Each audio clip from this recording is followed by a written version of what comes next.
what I have here is a bag of 20-pound old, not old, Kingford Phuket or charcoals that was left in these drums, and when the rain comes and over time it's soaked and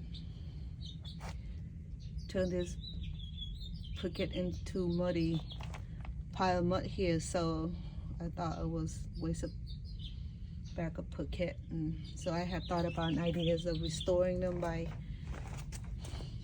patting it up and dried it out and see if it work, right? I mean, I'll check back in a few weeks and see if this will be able to restore it. So what I did is I just take a good amount of this dissolved Phuket here and pat it up, right? It worked better with two hands. Yeah, so I found this fireplace, not fireplace, bonfire lid. So I'm gonna borrow it for now. It might dry quicker because it has holes in it. So we'll see how it goes. I'll check back in a few weeks and see if I can restore this Phuket and be able to reuse this for cooking. I hate to see it go to waste.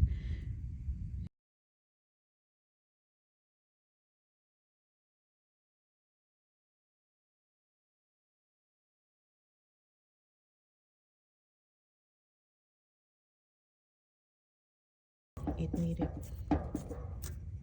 some air going in.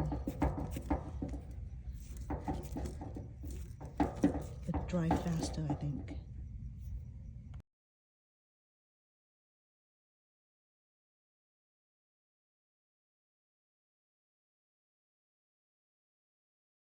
It's hardened, so yeah, I guess I figured out how to restore this wet Phuket. So all right, so there we go. So if you ever found yourself in a situation where a bag of 20 pounds Phuket was soaking wet and then became muddy, and the best. Yeah, how are you? You want to help? So after a week, probably over a week of restoring my Phuket or charcoal here, it's all dry and done, light, hardening. So I guess you're cool now, right? 20 pounds of Phuket restored. So I proved that my idea worked. Yes, yes, yes. Ideas work. Hi. Hi, handsome. This is 20 pounds of Phuket. Yes, restored.